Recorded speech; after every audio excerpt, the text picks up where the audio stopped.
Hello everyone, welcome back to the channel. How you doing? We're going to try something a little bit different today, and we're going to be getting super geeky, super nerdy. We're going to get right in the weeds, just like I like to do in our lessons. We're going to be doing some fill breakdown and analysis. So this isn't going to be like the jumping on the kit and the right hand goes here and the left hand goes and then the foot, whatever. We're going to be taking a look at a drum fill and talking about what makes it sound the way it sounds. What are the building blocks? And we are going to be using a drum fill by Nic Pettersen. I think that's his last name. I looked all over YouTube.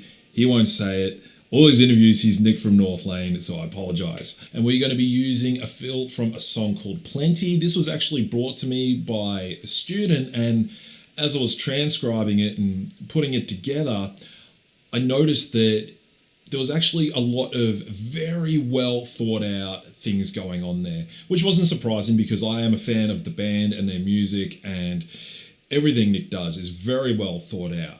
So before we dive in, make sure you like the video and subscribe and hit the notification bell as well. Please leave a comment. All those things really help with the channel. Let's start by looking at this fill. There is a drum playthrough up on YouTube, so let's take a look.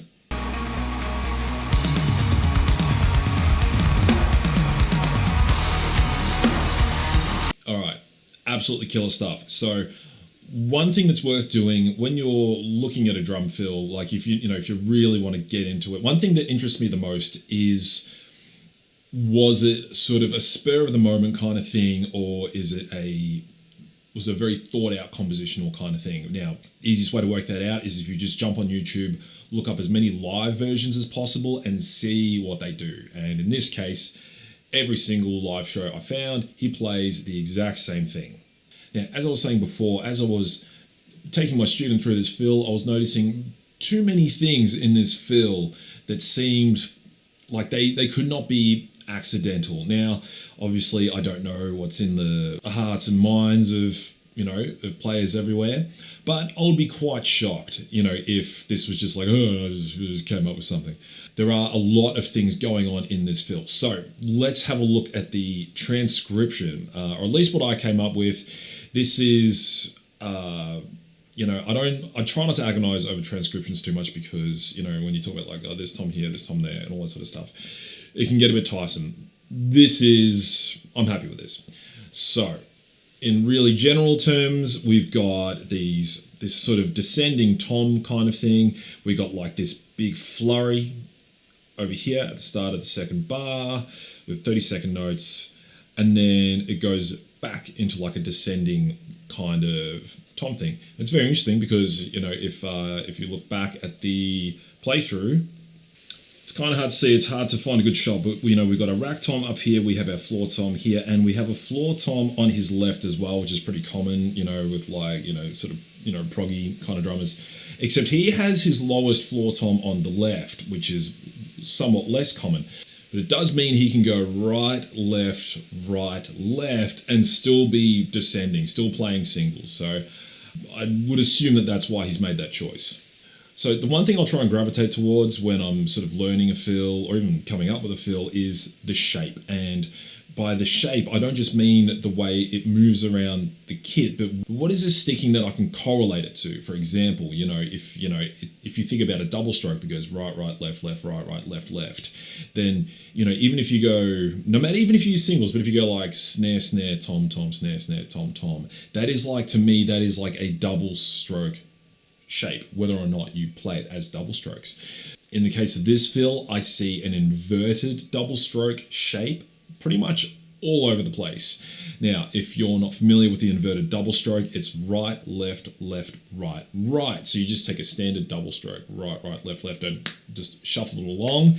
It is a great option to integrate into your playing if you're just looking for something new to get in the mix. And what a great example here.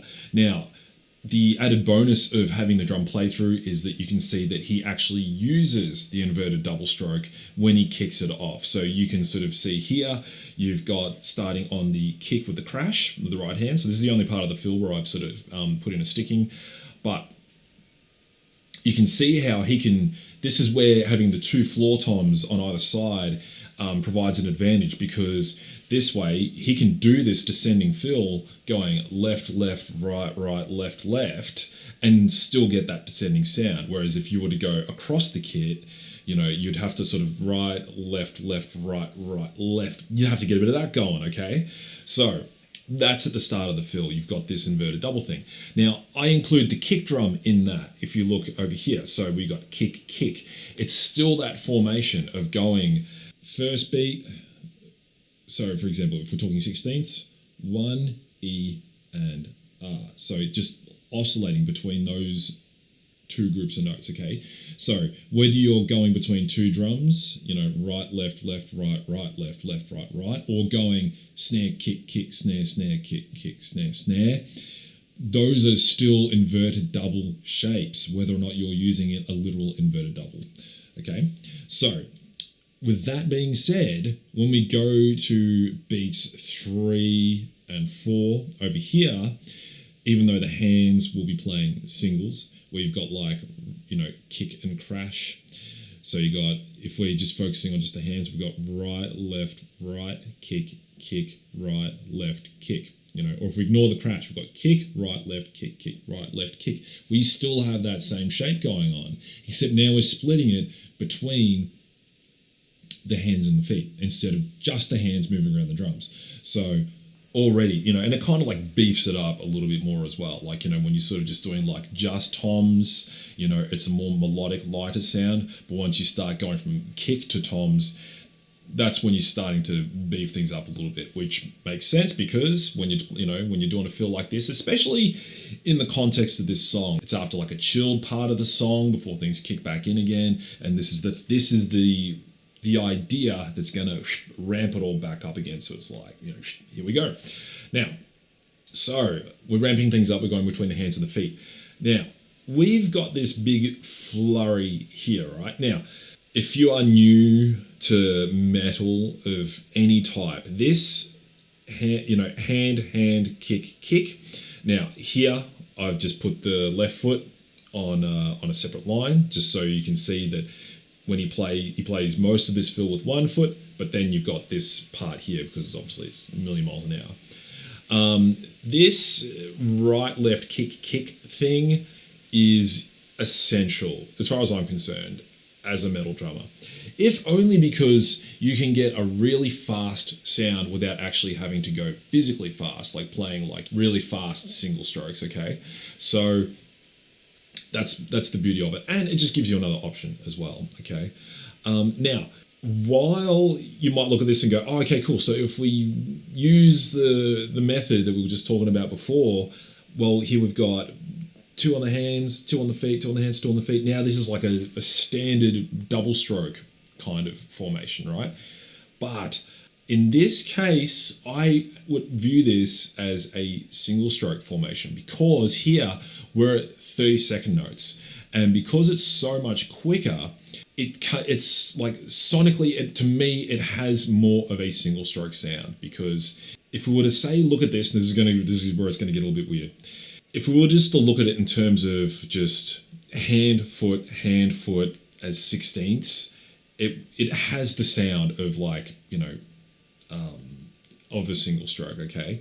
So to me, anyway, that is how I would personally view it, just purely because of the speed of it. Now, I love the positioning of that roll there because typically people save the big crazy bit for the end of a fill where it's just like you're building at the end, you got that bang, and off you go. But I think as a means of resolving back into, I believe this goes back into the chorus after this bit, then that's kind of what you want. You want to lead people back into the song again. And what do we do it with? We come back in, we're back in that inverted double formation, see? So we got like snare, kick, kick, tom, tom, kick, kick, tom, tom. There it is again. So, and then at the end, we just round it out with just like a descending tom kind of thing. But you've still got that kick at the end, and going into the next section, it's another kick. So you get that R1. It's kind of just like putting the stamp on that 1 and R2 and R3 and R4 and R, that inverted double kind of sound. Okay. So what are some other key points of this fill that are worth looking at? So firstly, these crashes are a big deal as well. He's very much just spelling everything out. Firstly, they're on the 1 and the 3. So the 1, even just by having a crash on the 1 and the 3, it kind of like it halves the feel of the timing. It's not as in your face until it ramps up in the second bar. And also because like they're just good signposts. You can tell this is like a very listener-focused drum fill, not a drummer, focused drum fill. So, when you do, and the sound of the inverted double is not as pulse dominant as say a standard double stroke is. So having those signposts there is really valuable. Also, in terms of like execution as well, it's also a lot more practical to go, because if you were to play like a double stroke, starting on the crash, you would have to go like right, like that, like like that. So it makes it much easier to get around.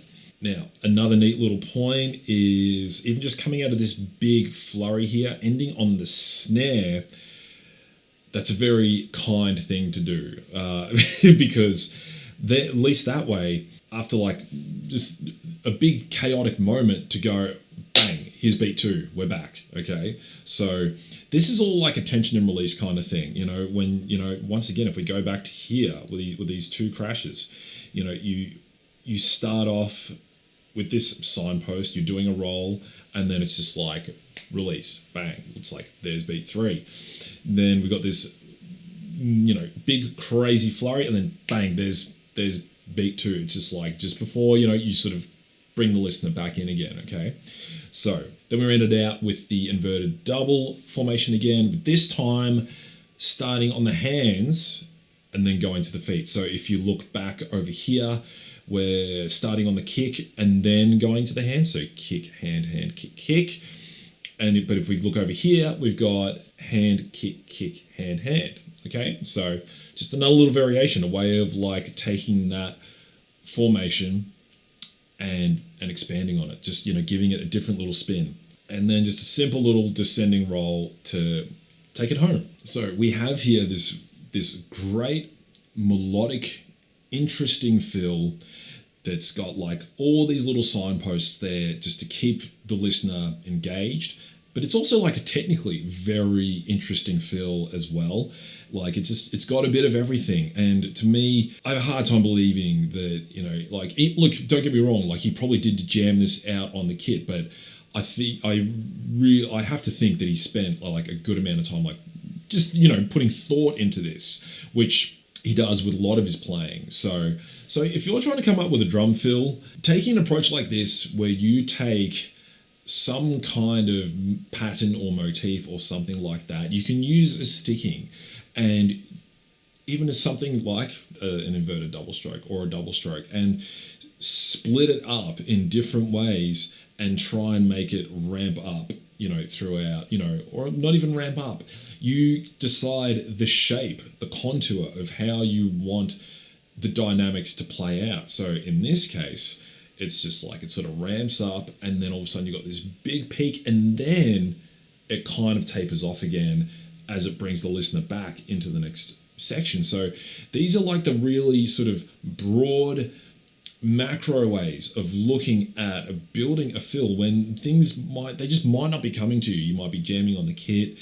It's the same old boring licks, it's just the same old usual kind of stuff. You want to do something that kind of sticks out, especially in a section like this where it's like, okay, this is your spot. It's, it's a feature spot, and, you want to make the most of it. Not in the sense of like, showing everyone like, what you got, but actually taking that opportunity to engage the listener with the drums, giving them what they need to take them through it, but doing something that's creative, exciting, and interesting as well. So, and I think a fill like this does such a good job of splitting that difference in so many different ways. So anyways, I hope you enjoyed this video. It's a very different approach to breaking down drum parts as opposed to, once again, just step by step showing someone how to play it.